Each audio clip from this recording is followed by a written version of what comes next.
Hello everyone, welcome to online information hub. आज 28/6/2020 है और आज का जो मोस्ट करंट अफेयर्स है मैं आप लोग के बीच डिस्कस करूंगा, तो वीडियो को लास्ट तक देखिएगा। तो चलिए शुरू करते हैं आज का मोस्ट करंट अफेयर्स। आप लोग के सामने है पहला क्वेश्चन, 100% कचरे का निपटान करने वाला देश का पहला राज्य है तो कौन है? ऑप्शन नंबर डी वाला सही आंसर हो जाएगा छत्तीसगढ़। छत्तीसगढ़ ऐसा राज्य बन गया है जो 100% कचरे का निपटान किया है, कचरे का मैनेजमेंट किया है, तो यह देश का पहला राज्य बन गया है। तो आपको याद रखना है Chhattisgarh. Okay, question very very important है, आपको ध्यान में रखना है। आने वाले जितने भी एग्जाम हैं, लगभग सभी एग्जाम में ये क्वेश्चन पूछा जा सकता है, ठीक है? तो आपको ध्यान में रखना है इसको। तो बात छत्तीसगढ़ की है, तो आप मैप में देखिए, ये है छत्तीसगढ़ जो आपको मैप में दिखाई दे रहा है। ओके, कितने राज्यों से अपनी सीमा साझा करता है छत्तीसगढ़? 7 राज्यों से। कौन कौन सा? मध्य प्रदेश, उत्तर प्रदेश, झारखंड, उड़ीसा, आंध्र प्रदेश, तेलंगाना और एक महाराष्ट्र। ओके, इस तरह से कुल 7 राज्यों से अपनी सीमा साझा करते हैं, तो आप ध्यान में रखिएगा। कैपिटल है रायपुर। सीएम कौन है? भूपेश बघेल। गवर्नर है अनसुईया उइके। चीफ जस्टिस है PR Ramchandra Menon. Folk dance यानी कि यहाँ पे है साइला, सुआ, नाचा तथा पंथी। क्या है? फोल्क डांस, लोक नृत्य, ठीक है? तो आपको याद रखना है इतना छत्तीसगढ़ के बारे में। अगला क्वेश्चन है आप लोग के सामने, राष्ट्रीय पासपोर्ट सेवा दिवस कब मनाया गया? कब मनाया गया? तो सही आंसर हो जाएगा ऑप्शन ए 24 जून। 24 जून को राष्ट्रीय पासपोर्ट सेवा दिवस मनाया गया। तो दिवस यानी कि डे एग्जाम में मोस्टली पूछे जाते हैं, तो आपको ध्यान में रखना है। ओके, आपको पता होना चाहिए कि 24 जून को राष्ट्रीय पासपोर्ट सेवा दिवस मनाया जाता है। तो 24 जून 1967 को देश भर में बने पासपोर्ट अधिनियम के तहत पासपोर्ट दिवस राष्ट्रीय स्तर पर मनाया जाता है, तो आपको याद रखना है। अगला क्वेश्चन यहाँ पे है, किसने 2018 के अर्जुन अवार्ड से किसे 2018 के अर्जुन अवार्ड से सम्मानित किया जाएगा? किसे किया जाएगा? ऑप्शन बी सही आंसर हो जाएगा संजीता चानू। संजीता चानू को 2018 के अर्जुन अवार्ड से सम्मानित किया जाएगा, तो आपको याद रखना है। अर्जुन पुरस्कार खिलाड़ियों को दिया जाता है जो उसके उत्कृष्ट प्रदर्शन के लिए, किसके लिए? खिलाड़ियों के उत्कृष्ट प्रदर्शन के लिए अर्जुन पुरस्कार खिलाड़ियों को प्रदान किया जाता है, ठीक है? अर्जुन अवार्ड से सम्मानित किया जाता है उनके उत्कृष्ट प्रदर्शन के लिए, तो आपको याद रखना है। डोपिंग के आरोप में मुक्त होने के बाद 2 बार की कॉमनवेल्थ गेम्स की वेट लिफ्टर संजीता चानू को अर्जुन अवार्ड मिलेगा, ठीक है? तो ये क्वेश्चन कैसे इंपॉर्टेंट है? क्योंकि ये 2 बार की कॉमनवेल्थ विजेता है, वेट लिफ्टर है, और इसको क्या डोपिंग मामले में इस अवार्ड को रोक दिया गया था, लेकिन फाइनली जब इसको डोपिंग मुक्त पाया गया तो इसको अवार्ड को देने का फैसला किया गया। ओके, इसलिए जो क्वेश्चन है आने वाले एग्जाम के लिए वेरी वेरी इंपॉर्टेंट है, तो आपको याद रखना है। बात संजीता चानू की है, इमेज में देखिए, ये है संजीता चानू जो आपको इमेज में दिखाई दे रही है।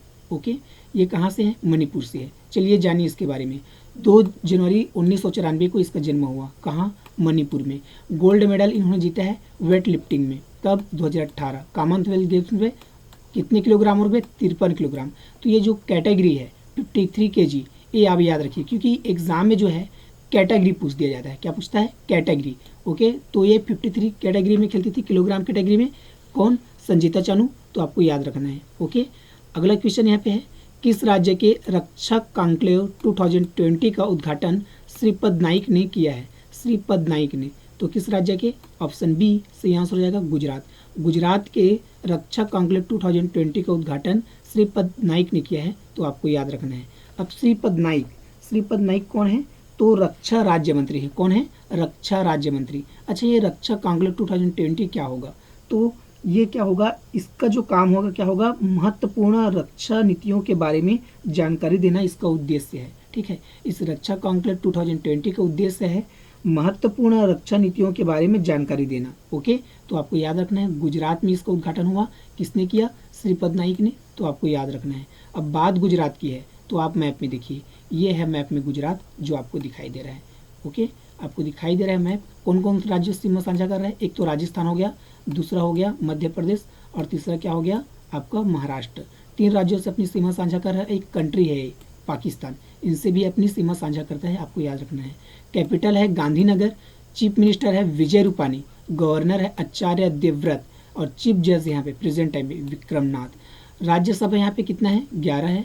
लोकसभा यहाँ पे है 26, और विधानसभा कितना है? 182। ओके, तो छत्तीसगढ़ के बारे में भी आपको पता होना चाहिए। यहाँ पे जो छत्तीसगढ़ है इसका विधानसभा कितना है, राज्यसभा कितना है, तो इसका राज्यसभा कितना है 5, और यहाँ पे लोकसभा कितना है 11, और विधानसभा कितना है 90। ओके, तो आपको याद रखना है। क्यों? क्योंकि एग्जाम में जो है लोकसभा, राज्यसभा, विधानसभा एग्जाम में पूछा जाता है। ओके, क्वेश्चन के तौर पे, तो आपको ध्यान में रखना है। अब बात करते हैं अगले क्वेश्चन की। इसके पहले आप श्रीपद नाइक को जानिए। ये है श्रीपद नाइक, जिन्होंने उद्घाटन किया रक्षा कॉन्क्लेव 2020 गुजरात का।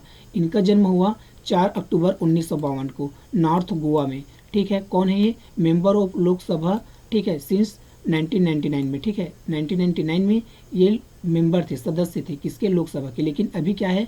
राज्य रक्षा मंत्री हैं गुजरात के। तो आपको याद रखना है कौन से पार्टी से हैं? भारतीय जनता पार्टी से। तो ये श्रीपद नाइक को आप याद रखिएगा, क्योंकि ये इससे रिलेटेड है। किससे? रक्षा कॉन्क्लेव 2020 का उद्घाटन श्रीपद नाइक ने किया है, इसलिए ये इंपॉर्टेंट है। ओके, अगला क्वेश्चन यहाँ पे है, ऑस्ट्रेलिया और कौन सा देश फीफा महिला विश्व कप 2023 की मेजबानी करेगा? कौन सा देश? तो ऑप्शन डी से आंसर हो जाएगा न्यूजीलैंड। न्यूजीलैंड और ऑस्ट्रेलिया, ओके, फीफा महिला विश्व कप 2023 का जो है मेजबानी करेगा। तो आपको याद रखना है फीफा। फीफा की जहाँ बात आती है क्वेश्चन इंपॉर्टेंट हो जाता है। तो आपको याद रखना है फीफा महिला विश्व कप 2023 की मेजबानी ऑस्ट्रेलिया और न्यूजीलैंड दोनों करेंगे संयुक्त रूप से। तो आपको याद रखना है। अब बात करते हैं हम एक एक करके, पहले ऑस्ट्रेलिया, फिर न्यूजीलैंड या न्यूजीलैंड ऑस्ट्रेलिया। तो सबसे पहले आप जानिए न्यूजीलैंड के बारे में। ये है न्यूजीलैंड जो आपको मैप में दिखाई दे रहा है। ओके, कैपिटल कौन है इसका? क्या है कैपिटल? वेलिंगटन। प्राइम मिनिस्टर यहाँ पे है जैसिंडा अर्डन, और यहाँ पे करेंसी चलता है न्यूजीलैंड डॉलर। ओके, तो आपको याद रखना है। अब जानिए आप ऑस्ट्रेलिया के बारे में। ये है ऑस्ट्रेलिया जो आपको दिखाई दे रहा है मैप में। कैनबरा इनका जो है कैपिटल है, प्राइम मिनिस्टर है स्कॉट मॉरिसन, और करेंसी यहाँ पे चलता है ऑस्ट्रेलियन डॉलर। ठीक है, ऑस्ट्रेलिया जो है कौन से कॉन्टिनेंट में आता है? तो इसे ओशियाना बोलते हैं। क्या बोलते हैं? ओशियाना। तो ऑस्ट्रेलिया एक ऐसा देश है जो देश के साथ महादेश है। एग्जाम में क्वेश्चन बनता है कौन सा ऐसा देश है जो देश के साथ क्या है? महादेश है। तो ऑस्ट्रेलिया ही एक ऐसा देश है जो देश भी है और महादेश है, एक कॉन्टिनेंट है अपने आप में। ओके, कॉन्टिनेंट है, तो आपको याद रखना है। अब बात करते हैं हम लोग फीफा की, क्योंकि फीफा की बात है तो फीफा का फुल फॉर्म होता है federation international D football association. क्या होता है? Federation international D football association. और फीफा का अध्यक्ष है जियानी इन्फेंटिनो। सदस्य यहाँ पे है, सदस्य राष्ट्र यहाँ पे 208 है। ठीक है, और यहाँ पे मुख्यालय है फीफा का ज्यूरिख स्विट्जरलैंड में है। स्थापना हुआ फीफा का 21 मई 1904 को पेरिस फ्रांस में, और इसका मकसद है खेल में अभिशासन। ओके, तो आपको ध्यान में रखना है। ये जो फीफा से जितने भी क्वेश्चन बनते हैं मोस्टली यहाँ से बनते हैं अध्यक्ष, सदस्यता, मुख्यालय, स्थापना दिवस पूछे जाते हैं एग्जाम में। तो आपको याद रखना है। अगला क्वेश्चन है, जून 2020 में विजडन इंडिया द्वारा किए गए सर्वेक्षण के अनुसार किसे अब तक का महान भारतीय बल्लेबाज माना जाता है? किसे माना जाता है इसको? ऑप्शन सी से आंसर हो जाएगा राहुल द्रविड़ को। राहुल द्रविड़ को जून 2020 में विजडन इंडिया द्वारा किए गए सर्वेक्षण के अनुसार अब तक का महान भारतीय बल्लेबाज माना जाता है, टेस्ट बल्लेबाज माना जाता है। ओके, महान भारतीय टेस्ट बल्लेबाज। ओके, यहाँ पे टेस्ट है, टाइपिंग करना यहाँ पे मिस हो गया है। ओके, तो आपको ध्यान में रखना है टेस्ट बल्लेबाज, महान टेस्ट भारतीय बल्लेबाज। ओके, तो आपको याद रखना है ये टेस्ट है, तो आपको ध्यान में रखना है। राहुल द्रविड़ को माना जाता है, तो आपको ध्यान में रखना है किसके सर्वेक्षण के अनुसार? Wisden India. ओके, तो सचिन तेंदुलकर को पछाड़ कर ये जो है ये जीता है ये। ठीक है, राहुल ने, तो आपको याद रखना है राहुल द्रविड़ ने इस सर्वेक्षण में सचिन को हराकर यह खिताब जीता है। तो आपको ध्यान में रखना है। अब बात यहाँ पे है राहुल द्रविड़ का, तो आप इमेज में देखिए, ये है राहुल द्रविड़ जो आपको इमेज में दिखाई दे रहा है। ओके, इनका जन्म हुआ 11 जनवरी 1973 को। कहाँ? इंदौर में। टेस्ट में डेब्यू किया इन्होंने 20 जून 1996 को। ठीक है, इंग्लैंड के खिलाफ। ओडीआई यानी वनडे मैच में इन्होंने डेब्यू किया 3 अप्रैल 1966 को, 96 को, और इसका किसके खिलाफ? श्रीलंका के खिलाफ। और लास्ट ओडीआई इन्होंने खेला 16 सितंबर 2011 को इंग्लैंड के खिलाफ। Bowling right arm off spin. ठीक है, दाहिने हाथ के ये बॉलर हैं, तो भी आपको याद रखना है। और इन्होंने 2020 खेला है। ठीक है, 31 अगस्त 2011 को इंग्लैंड के खिलाफ। तो आपको याद रखना है ये जो भी डेटा है राहुल द्रविड़ के बारे में आप याद रखिए। अब बात है इनके बारे में बीसीसीआई के बारे में। तो बीसीसीआई के बारे में जानिए, इनका बीसीसीआई का फुल फॉर्म होता है the board of control for cricket in India. क्या होता है? The board of control for cricket in India. Okay, तो फ्रेंड्स आज की वीडियो में बस इतना ही। वीडियो अगर आपको पसंद आया हो तो लाइक और शेयर कीजिए। चैनल में पहली बार आए हो तो सब्सक्राइब कीजिए। ओके, और साथ ही बेल आइकन को प्रेस कर दीजिए ताकि आने वाले जितने वीडियो हैं